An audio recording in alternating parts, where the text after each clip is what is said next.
Megan Michelle writes dark romance for the fearless women who are ready to reclaim their power and confront the shadows of their past. Her stories blend the raw emotions of military life, the strength of feminism, and the passion of forbidden love, all while guiding readers on a journey of self-discovery and healing. Through dark romance, she explores the complexity of love, power, and identity. Her stories invite you to deep dive into the hearts of women who don't just survive, they thrive, reclaiming their power and rewriting their stories on their own terms. Skylark is her first novel. Thank you so much for coming on the show. I mean, we are very interested in your journey, and it looks like you're having a lot of success with Skylark. So thank you very much for coming on the show. And or to the corner booth, as we like to say. How did you get into writing? What was the first time? When was the first time that you said, "Hey, this is something that I want to do"? Honestly, I was 8 years old. I was in third grade, and my teacher had this creative writing obsession, I guess. I don't know. I'm thinking back 30 years. So she kind of taught us the creative writing process, like giving us a prompt, like write 10 pages about, whatever the prompt was. I don't even remember what they were. But then we would trade with a partner and we'd go through the whole peer editing process and revisions. And then she'd take it and do, actual spell check and teacher type editing on it. And then we'd write it out in our best, most prettiest handwriting and get like a piece of the white kind of harder cardstock construction paper and draw a cover for it and use Scotch tape to like kind of bind and tape all the pages together and actually make little physical books. And I thought it was so fun, and I loved writing, and I loved drawing the covers. Not that I'm at all saying that my physical artistic design skills are at all great. But it was such a fun process, and I just fell in love with writing. And I think I was writing even before that. I found some random little book that I had made when I was like 6 or 7 at my mom's house going through all of my stuff last year. And I thought, okay, well, I've just always known I was going to be an author. I just needed to find the right story to tell. So let me get this straight. At 8 years old, you had a group of beta readers and you were just trading stories with each other. That's fantastic. When I was 8 years old, I was just trying to remember what the real names of all the G.I. Joe characters were. This is amazing. What a great teacher. Yes, she was fantastic. She was so nice, so sweet. And she just made it really fun, I think, and kind of learning that process. And I won't say all of my peer editing partners were fantastic, but that's also a good lesson in teaching the writing process. And it's something I hear from authors all the time, or aspiring authors, that they'll hire an editor and they'll get feedback and they don't agree with the feedback, and kind of learning how to synthesize that you don't have to agree with your editor about everything, and you don't have to take everyone's feedback or criticism, but it's a good mirror to say, these types of readers didn't like this part and maybe why, and how necessary is that to you as the author, as the creator, how integral is that to the story I'm trying to tell? Yeah. There's definitely things in my novels that, my best friend is my best beta reader, and she's very direct and has no problem with being overly critical and just saying, this part was trash, get rid of it. But she also is good about explaining why. And it doesn't necessarily mean that I have to do what she says, right? She's not in charge of the creative process. I am. But hearing her feedback as to why that didn't work, and then being able to revise it maybe so that it does, instead of, just being like, this person didn't like it. That's something, Art, I don't know if we've talked a lot about, is that idea that, we talk about beta readers all the time and sharing work with folks to get that clean perspective from somebody. And the folks that I really appreciate, Art has been friends with me for so long. It's not just the, I don't like this or this isn't working. It's the why of it. I always remember that American TV makes Gordon Ramsay yell, which is good for American ratings. But in the British TV shows, he yells, but then tells you why the sauce was horrible. And Yes, that's and so how to fix important it. to help the, yeah, and how to, that's so helpful. Yeah, it's one thing to have an opinion. It's another thing to motivate your opinion. And another example of that, I have a friend, he's in the Navy, he was deployed. He got back and he texted me and was like, "Hey, I'm off the ship. What have you been up to the past year?" Right? As life goes. And I said, "Oh yeah, no big deal. Just kind of published this novel." And, I'd been working on it the whole time I knew him, but I wasn't really super open with a lot of people about my writing because I don't know, I was afraid of judgment and imposter syndrome.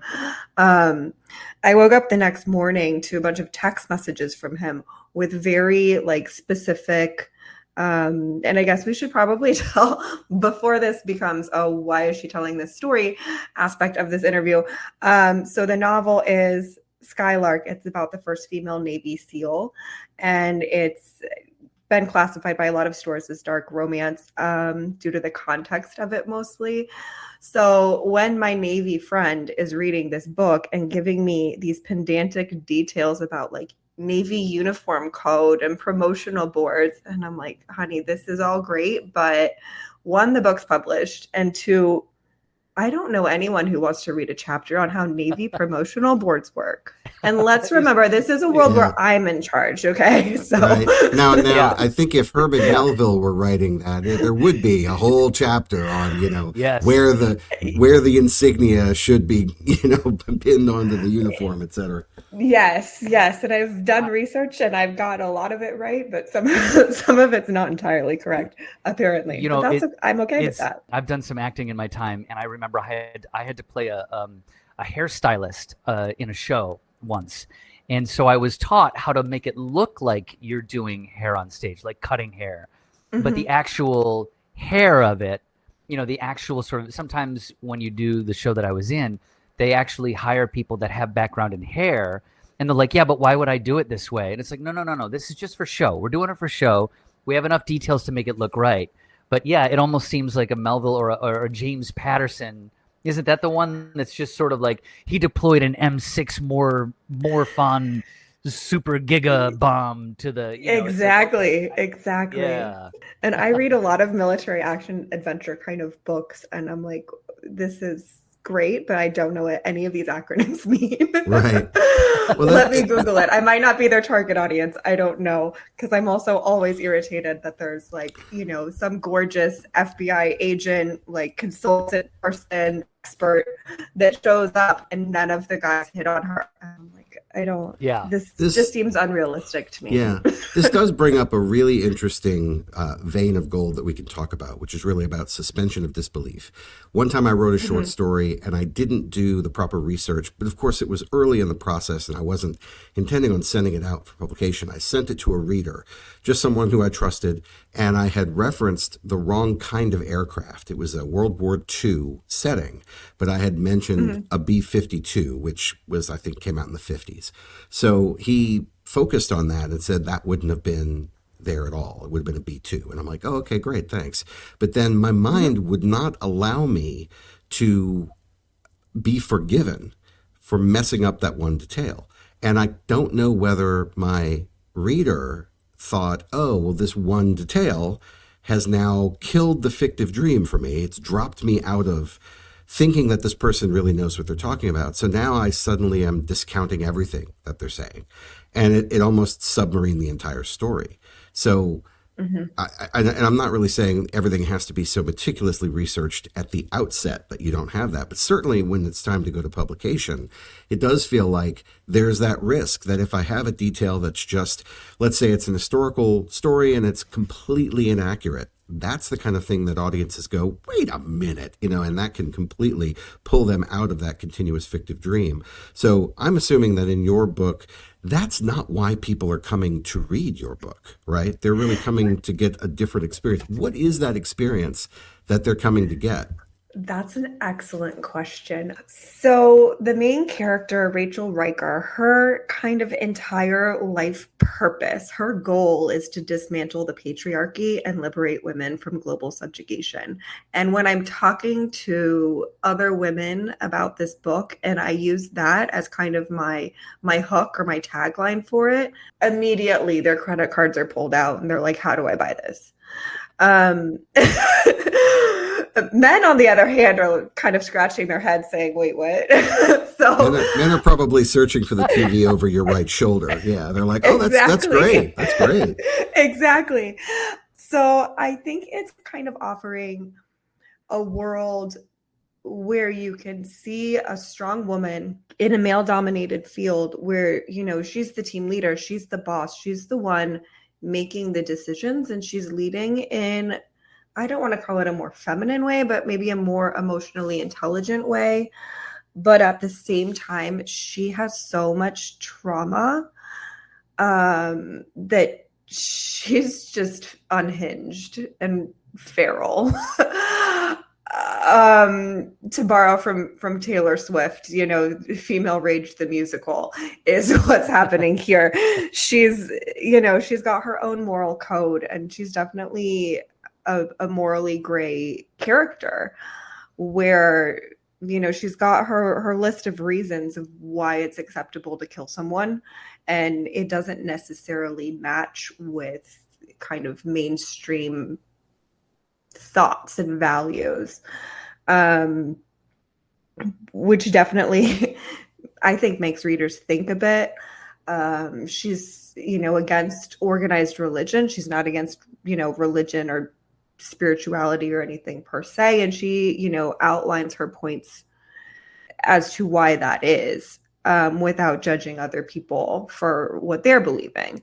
So I think my point in writing it was to combine the action adventure and the romance aspects, because those are my two favorite genres. But I think that there's, that character development, interpersonal kind of spark that's missing from a lot of the action adventure books. And then I think a lot of romance novels get a bad rap for not having character development or a plot. Right. And especially when it's, okay, the guy saves the girl and now they're in love, but actually, no, they're just trauma bonded. And it's actually, if you think about it, kind of gross, but I can't stop reading it. So I combined the two. I was looking for that book. I wrote the book that I wanted to read, basically. Yeah, I have zero experience reading like Danielle Steele novels or things of that nature. But in sort of, floating in the ether, my understanding of those books is always sort of a damsel in distress gets rescued by the handsome hunk with no shirt, and that there's a steaminess about it that is very compelling to a large, swath of the population. And that's sort of the experience that they're looking to get from that. The moral complexity that you're describing in your main character seems diametrically opposed to that sort of experience of I'm on the beach and I want to imagine myself being swept away by this hunk.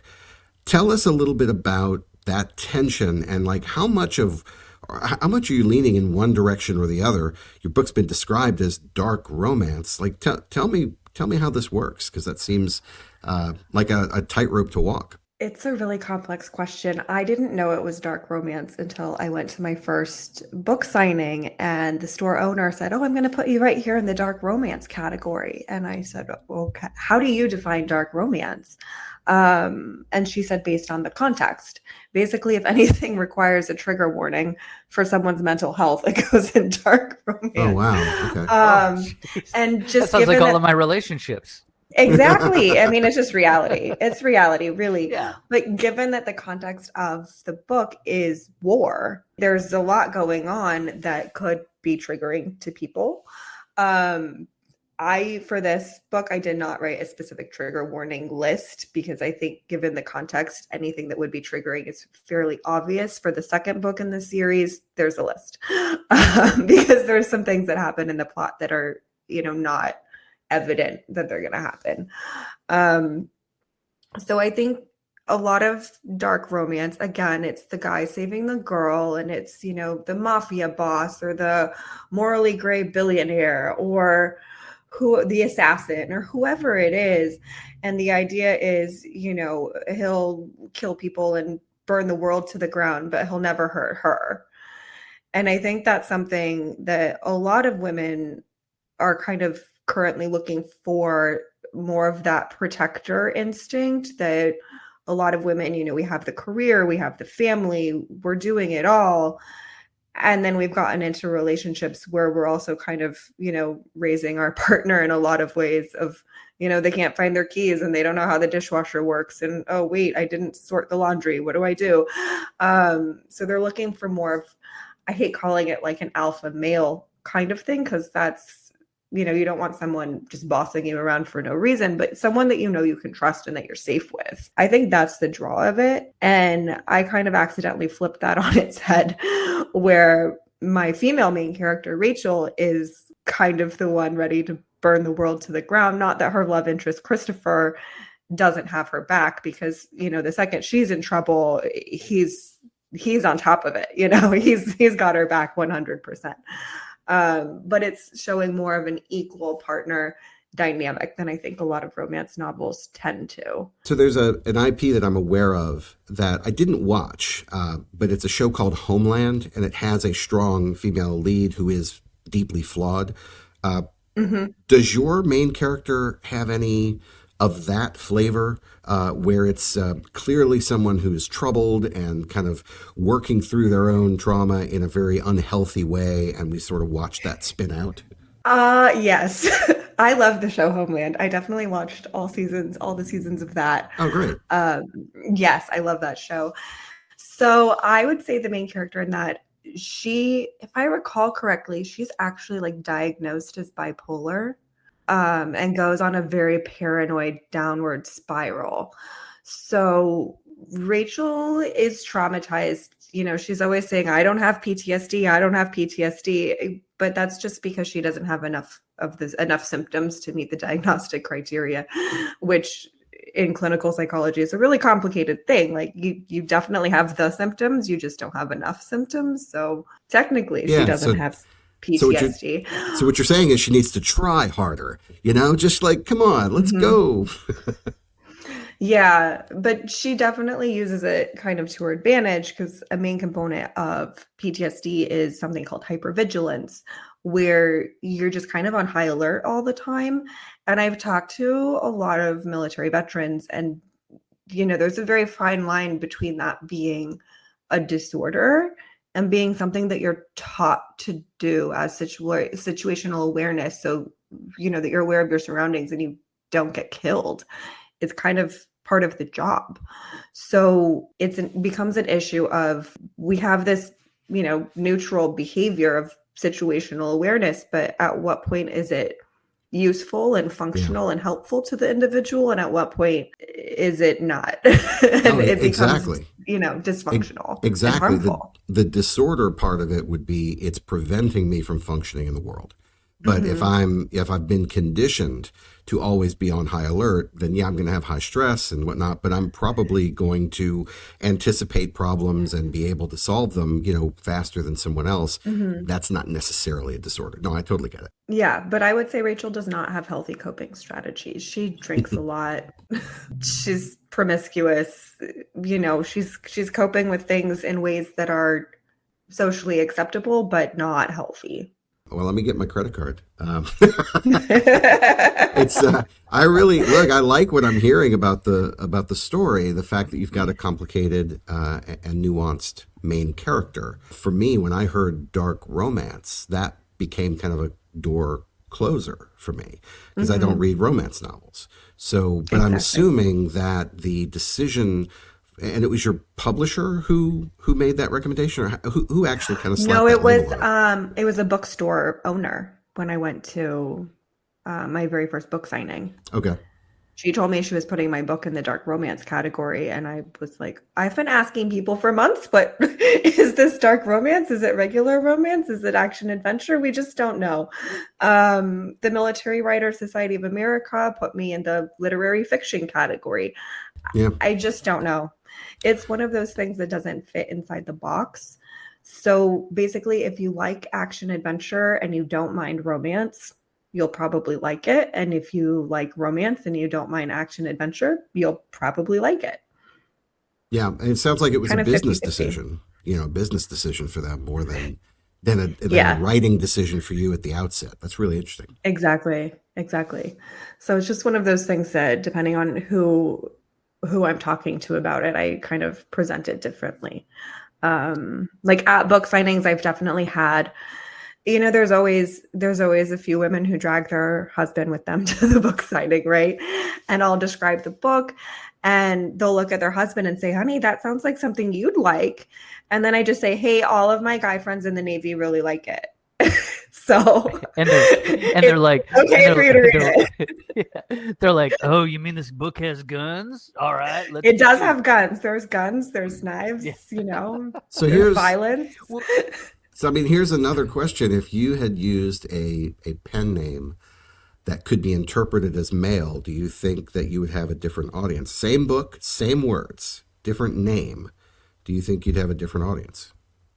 That's a good question. Not that I'm recommending that, by the way. I'm just curious because I know, as a kid coming up through high school and college, there were a few books that I came across that had, and I'm struggling to remember them right now, but they were nom de plumes that just used letters instead.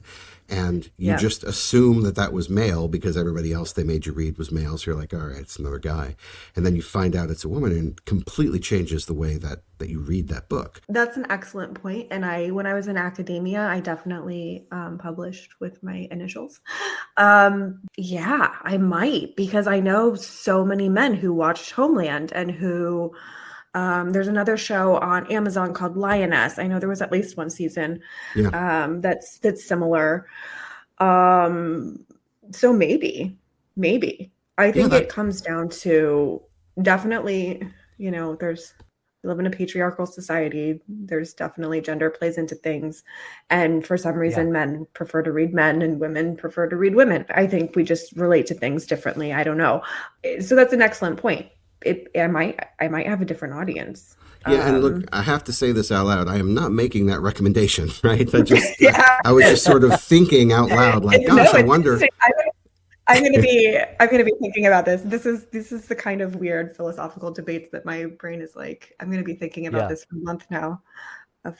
Interesting. If I did publish under a male or a sounds male name, how would I then market this book differently? Because probably also marketing to men under a male pseudonym, I still wouldn't be saying, oh, want to read about dismantling the patriarchy, right? It would be, oh, here's this super cool book about Navy SEALs, and they do some stuff. As I get older, and I love this term that I learned from a recent interview with the two remaining Beastie Boys, owning my shit, as in the mistakes I've made in my life. Some of the things I learned very, very early on not to try. Personally, I don't think it's very smart to try and write from the viewpoint of a woman, because I'm not one. And the things that I wrote were pretty stupid and pretty dudeish. This was way back in my 20s. And then when I got a little bit older, I was like, oh, you know what I want to do? I want to write a tough female character. I'm just going to write it like a guy, but give it a girl's name. That's going to work. Like all of these dumb things that come from this perspective. On social media for a while, every now and then you can see someone will post a thread about the way that men write female characters. These very sophomoric ways to where you start to understand. Sometimes sometimes I'll just sort of watch a television show and it just makes me very angry. I don't want to call anybody out, James Bond movies, but like recent James Bond movies, I feel they're like, oh, we have a powerful woman here because she's in a very slim, skin-tight dress, but she knows how to load a gun. Do you know what I mean?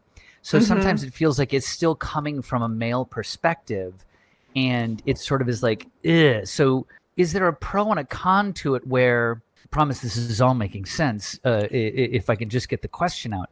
When you're put in a category like dark romance, do you sometimes feel like, obviously it gave you a community. Did you feel that way when you sort of like were validated by the bookshop owner? Was that a sort of validation for you? Like, yes, I was wondering if this novel would be in this genre, and now I can get into that community. Did that sort of feel validating and helpful? I think so in a way. It definitely gave me a different way to market the book. But again, depending on the context, like if I'm at a romance only bookstore, explaining this is dark romance Yeah. is helpful. If I'm at Yeah. a regular bookstore with all the different kinds of books, that might not be as helpful, because also a lot of the women who only read dark romance, they're going to tell me that my book is not necessarily dark romance. It's not exactly what they're used to reading. Yeah, it still doesn't really fit in all of, like, in any box. It's just kind of in the middle. It's like the middle of the Venn diagram. Yeah, that's the problem with, genre fiction has a bunch of boxes that need to be checked. And so if someone else slotted your book into a genre for marketing purposes, and you didn't write it exclusively to meet that criteria that readers are going to expect, they're going to have a mental checklist. They're going to start checking those boxes. And they're going to go, well, wait a minute, where's this? Where's this? And that way it becomes less satisfying to some of those readers who are really looking for something, I always say, down the middle of the fairway, just something very clean and easy that they recognize and want to experience. So, yeah, there's a risk there that you won't actually satisfy the conditions of the genre because you didn't necessarily write it that way. Exactly. So I'm always, when I talk to people about it, I'm always pretty clear about, some people have called it this, some people have called it that. Take what you want, leave the rest. I hope you enjoy. I mean, it's still weird to me that, people are picking up essentially my subconscious printed on pieces of dead trees. I mean, that's dark. That's dark. I don't know if it's dark romance, but that's dark. So yeah, it's just here's some stuff I came up with. Maybe you like it. Maybe you think it's super weird. I don't know. But this is what I came up with, and I think it's cool. So I hope other people like it too. And so far they do, which is amazing. When you have decisions to make about, other books that you're writing or moving forward with things, do you feel some of those constraints of the genre? When I think of romance novel, I think that there's that sort of like stereotypical thought that a romance novel is going to have what was his name? The 90s guy, Fabio. Yeah. The guy that got hit by the bird, that guy. That's sort of like sweeping romance novel. And then you have the other end of that, which is like Anne Rice's forays into that genre. And so is it hard to keep that at bay, the constraints, when you're like, look, I'm just trying to write this book about what I want to write about? The book you said earlier you wanted to read. Do you have to turn that voice off that's like, oh, you know what? What this book needs is X, Y, and Z from this sort of genre to fulfill what folks might want from me? A two-part answer to that. So the first one is, I know traditional publishers kind of have this idea that the male main character needs to be 6 feet tall, and they've got all these physical descriptors that they kind of require, which has made it really hard for romance authors writing about, like the tech nerd falls in love with the girl, because how many 6 feet tall super fit, and I'm not saying that there's not 6 feet tall super fit people who work in tech, but just generally speaking, they're more like average looking guys, right? Not every woman also is attracted to super fit, super athletic, 6 feet tall guys. So that's one part of writing, military romance is, yeah, they're all super fit. Okay. They're gorgeous. That's fine. But one problem I do have is the requirement to end on a happily ever after, because what I'm doing with this series is I'm following Rachel and Christopher, the main characters from Skylark. They're the main characters throughout the whole series. And a lot of romance series Something also that irritates me is the first book will be about, the first two people, and then the second book is about side characters from the first book, and it's showing their love story. Then the third book is the love story of side characters from the second book. And I'm kind of sitting here like, well, but what happened to the first two people? Because again, you don't trauma bond and fall in love and live happily ever after. I mean, that's a nice idea, but life happens, right? So I'm following them through the whole series. And the second book, which is called Born in Blood, and I actually just put that up on Amazon, kind of snuck that one in there because it was done. It was time. So that one was hard because it ends on a cliffhanger of Rachel kind of deciding which airplane to get on. And, Rachel and Christopher will be together for forever. I promise readers that nothing bad is happening between them. It's, life has its up and downs, but they have a very solid mutual partnership. They're very much in love with each other. No worries there. But I kind of asked my editor, this is still romance, right? Am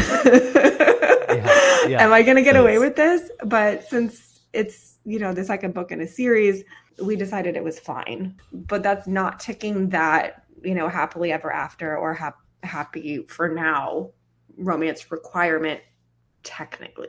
This is a really interesting thread because you are actively subverting the expectations of a genre that you were placed in for marketing purposes. And now you're saying, and look, let's see if I'm putting words in your mouth, but essentially it sounds like you're saying, I'm not going to change my story or the approach to my story just because you all think it's dark romance.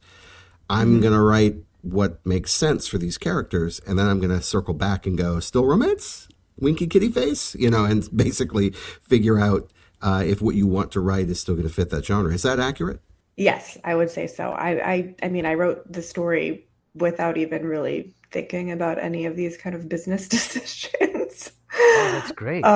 It's just kind of, this is the story that came to me and I wrote it down, and then I kind of started doing research and said, oh, I actually got that right. That's cool. And then decided, after a long process, which I'm sure we'll get to, let's publish this. This is actually a book. So how much of the story do you have mapped out? Not written, but mapped out, whether it's in your mind or in an actual, document? So Skylark was created in a very unusual way. I actually had open heart surgery almost 3 years ago. And I was laying in bed. I was off all of the hard medication. So I was on Aleve and Tylenol, just to be clear on that one. I wasn't on morphine or anything at the time. But I felt awful. I was light sensitive. I was dizzy. I couldn't get out of bed. I couldn't even watch TV without getting a migraine.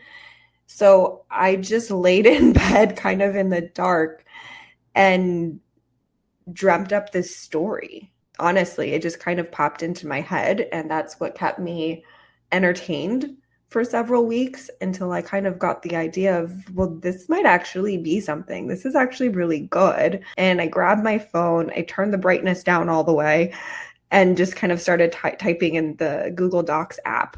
Once I was kind of feeling better, I transferred that to my laptop. It's much easier to type on a laptop than a phone, let me tell you.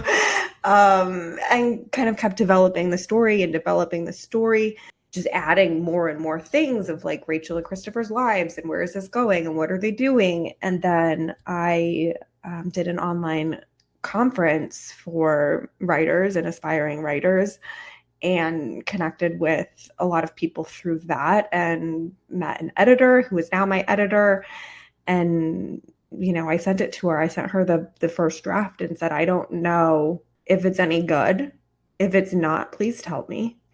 Tell me to quit while I'm ahead if I need to. I won't be offended. I just want to know if this is worth pursuing. And, she read it and she said, this is actually really good. There's problems. You've got plot holes. There's things that are completely irrelevant to the plot that are in here. No one apparently cares what my characters have for dinner on a random Tuesday other than me. I think it's really interesting. But apparently the rest of you don't need to know every single detail of their lives. And eventually, I worked with her and we published it. The first version that I sent her, I think, was 600 pages long. Okay, So it so was, you're a write everything kind of writer then. You're like get it all yes, down. Good. Yeah. get it all out, every tiny little bit of dialogue.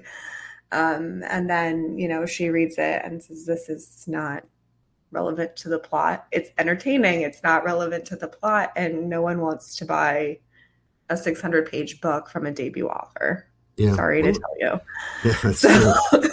Well, let's pivot.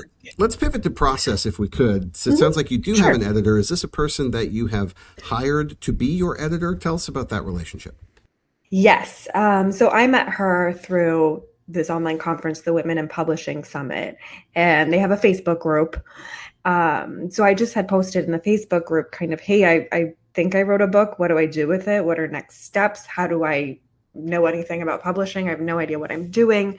And she was one of the people that commented of kind of explaining what a manuscript critique is, what a developmental edit is, what copy edits are, and line edits, and typical rates people charge for these different services, and how to find an editor and what to look for in an editor. And she and I just kind of clicked rather instantly. So yeah, I hired her, and she totally gets my vision for the series. We're very collaborative. So I mean, I have her booked, months and months in advance. So I'll write a draft. I send whatever I'm writing to my beta readers, which are basically my friends, one of whom reads super quickly. She loves everything that I write. She's also super great at catching typos. The other one I told you about, she's, very critical, and explains, why things aren't working, and really digs into it. And then, my friends in the Navy who get a little bit pedantic about certain things. So then I'll send it to Mallory, my editor, and she'll do either a manuscript critique or developmental edit. So manuscript critique is where she's looking kind of more big picture, general. And that's when I'm like a little bit less confident of, I wrote this, but are the plot points in the right order? Have I completely missed something? Because it's cheaper to have her do that than to do a full developmental edit where she's, rearranging the plot points and fixing the structure of the story and going chapter by chapter to see what's working in each scene and how does this all tie together, and really giving me that deep feedback. So we usually do 1 or 2 rounds of developmental editing, and then copy editing. She goes line by line, fixes sentence structure, or I wouldn't say fixes. She gives me suggestions, because everything she says, take it or leave it. It's your book. It needs to be in your voice. It needs to be what you want it to be. But throughout the entire process, she'll say, okay, we have a plot hole here, or how does this tie back into that? Where are we going in book 2? Where are we going in book 3? So I had to kind of give her a general outline for the entire series of where I think it's going, because she kept making suggestions, and I'd say, well, we can't do that because that conflicts with something that's going to happen in book 4. She's like, oh, girl, I need the whole big picture. I need to know everything. I can't give you suggestions when I don't know where we're going. No, that's I need great. the map, basically. Yeah. How many books are there actually in the arc? I think it's going to be 7. Wow. But again, she keeps changing things, because apparently there's a structure to books, and you don't just write until you're done. There's got to be like a beginning and a middle and an end and all of that to the book. So the editor is really, yeah. So she's kind of helping you shape that whole arc so that you'll know, these are the books, this is the progression, this is kind of where it ends, and we can get there in a way that's pleasing. Mm-hmm. Exactly. Great. Exactly. The way that makes more sense from apparently how books are supposed to be written. Because the first part of the second book originally was the ending of the first book. She's like, this, you're going on a whole other tangent over here. You've got to stop it at this point. That can be book 2. Well, now I've got these, 100 pages to move over here. So currently I think it's 7 books, but it might end up being more than that depending on what happens. And that's all loosely outlined, I would say. That's fantastic. Well, I'd love to talk with you more about how you crowdfunded this. Now, you have self-published Yeah, educate I us on what you've done. self-published. Okay, fantastic. Okay, so I did a lot of research on the publishing process of, self-publishing, getting a traditional publisher, hybrid, small presses, all the different options. And my conclusion, and I know not everyone will agree with this, but my conclusion was basically, okay, I get an agent, they query all the publishers, then I have these publishers telling me, basically taking over creative control, telling me, what I need to subscribe to fit into a box or what's going to be most marketable.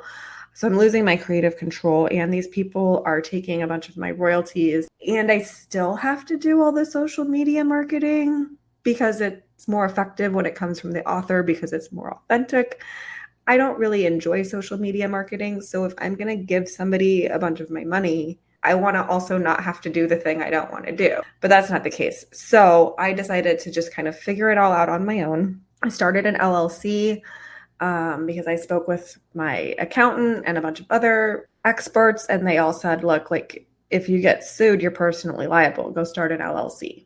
It's smart way to do it. So I did that. And then I was just talking to a whole bunch of other people, and somebody said, you can crowdfund a book on Kickstarter or something. Okay, I don't know anything about that. So I found someone who had done it before, and I hired her to help me. And I said, I have no idea what I'm doing. I don't know what all these different platforms are, but I need money to write this book and get it printed. So she walked me through, Kickstarter, BackerKit, Indiegogo. I ended up choosing BackerKit because they have an option to have a pre-order store that you can leave your store open after your crowdfunding campaign ends, which is really nice because then, everything's already in there and you don't have to immediately, get everything set up on your website. So it just kind of tracks everything for you. Yeah, you have a digital storefront that's just there. Yeah. Yeah, that makes sense. It's just there. So, they do take fees. So I have recently transferred everything to my website, or I'm working on that, just, to pay fewer processing fees and things. But I'm not super tech savvy. I think if somebody is tech savvy, it would be a much easier process than what I made it, because just getting the, designing all of the graphics and getting it into the right format and the right size for me was challenging because that is definitely not my strength. But, you can set your fundraising goal to whatever you want. And as long as you meet that fundraising goal, you get that money. So you can set it at $100. I set it at $500, which I ended up getting $1,500. So the way you make this effective, though, is either you need to have an established audience, an established email list, and people who are already interested in your book, or you need to have really supportive friends and family who are going to buy your book. Yeah, that is 100% accurate. I don't know if you're aware, I do board game design and development through a company called Uplink Underground Games. We've looked into doing Kickstarter and other things like it are huge in the board game space. And that's one of the things I've learned is that you have to bring the audience to the platform. That's one of the common misconceptions. People assume, oh, I'll put it out there, people will see it, and they'll want to back it because they saw it. And there's just so much noise out there on those sites that if you're not bringing the audience to the opportunity, it'll just get lost in the shuffle. Yeah. And the idea is that you bring your audience and hopefully they bring their audience and, it spreads. But if you're going to meet that initial fundraising goal, because on most of the platforms, if you don't meet your initial goal, you don't get any of the money and it all gets refunded to the people who pledged, right? Which is great. It's zero risk to the people pledging to back you. But in my instance, a lot of people will put their goal as whatever they actually need to make their project happen. So, getting special edition paperback copies printed. That's what I did because I love pretty things. I wanted to have sprayed edges and I wanted to have gold foil, and the Amazon print on demand copies are just not as pretty. Let's be honest. But I also knew that I had saved money. So I had money saved that I could technically finance all of that myself. Yeah. But I wanted to do the crowdfunding so that I didn't have to finance all of it myself. Yeah. But if you're in a position where you need $5,000 for your project to work and you only get $2,000, and you don't have, saved up money to bridge that gap, yeah, you can't do your project. Right. But for me, it was more of an extra backup pre-sale kind of situation where I knew, if I even get $100, that's helpful. Right. So it sounds like you were going to do the print run anyway. You used the crowdfunding as a way to just get a little bit of pre-sale money just to offset your own personal expenses. If it didn't work out, you still had the money on hand anyway. Yeah, where people get really in trouble using Kickstarter is they undershoot their funding goal. They overpromise what they're going to do, and they get middled where they make their funding goal, but they don't have enough money to fulfill the orders. And that's when everything goes sideways. Exactly. So for me, it was a good option. I don't know that I would do it again because I don't know how many times I can get my friends and family to buy that many copies of books. But they're all buying the books, right? But I mean, my mom bought 12 copies. She told me she liked it. This is not a book for her. She doesn't like swearing. She doesn't like sex. She doesn't like violence. Like, Mom, but you don't have to read it. It's okay. She's like, no, I like it. I'm on chapter 2. I'm like, well, nothing happened yet in chapter 2. That's like a very light introduction, world building. Like nothing bad has happened yet in chapters 1 and 2. Talk to me when you get to chapter 20. If you still like it. You come back and your mom's a completely changed person. Like, so, I just watched all of Homeland too. Thank you for introducing me to that. Yeah, your mom's got the 1,000-yard stare, and she's drinking coffee from a white ceramic mug. And she's like, I've seen things, Megan. I've seen things.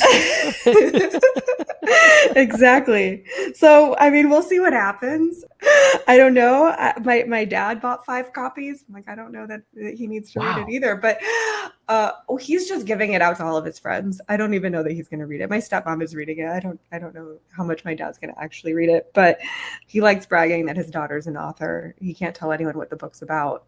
I was just home visiting him and hanging out with him and all of his like Vietnam vet buddies. And he's like, this is my daughter. She writes books about military characters. And I was like, that's technically correct. And all of his friends are changed. Yeah. And they're like, oh, cool. Can we read it? I'm like, sure. So what advice would you give for people who want to go out there and do their own book? Maybe they're thinking about self-publishing. Maybe they're thinking about crowdfunding. They've got an idea that's burning a hole in their head and they've just got to get it out.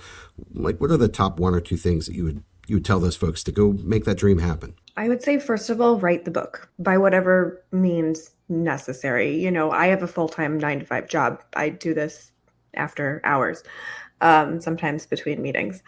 But just get the book written and then find an editor, because even if you're going to traditionally publish, you need to have it professionally edited if a publisher is going to take it seriously. Find an editor and don't hire the cheapest person you find. Hire the person you vibe with. Hire the person who gets your vision. Hire the person who is as excited about your project as you are. Because if your editor's not into it, I mean, they'll give you generic feedback, but that's a lot less helpful than having somebody who's really on your side and understands what you're trying to do with your book and why. And they love your characters as much as you do, right? And then, do the research on your own, talk to other people, jump on threads, hashtag author threads is where I get most of my questions answered these days. And just get feedback from different people about their experiences with different publishing styles, traditional or hybrid or self-publishing, going with a small press, and listen to their experiences and the pros and cons, and then figure out what is right for you. Because what worked for one person is not necessarily what's going to work for you. And like for me, I don't enjoy marketing. So that's why like with traditional publishing, I'm going to have to do it anyways. Why am I going to wait multiple years for someone else to take a chance on my book when I can do it myself? Whereas, a lot of other people don't want to figure out the self-publishing stuff, and they'd rather query agents and query publishers. And that's more something that's in their wheelhouse. So there's pros and cons with doing it however you're going to do it.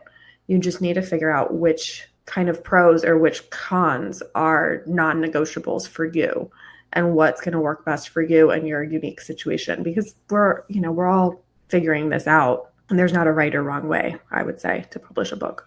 Megan Michelle is the author. The book is Skylark. Megan, thank you so much for joining us today. It's been a blast talking to you about this. Thanks so much, Tim and Art. It's been great being on.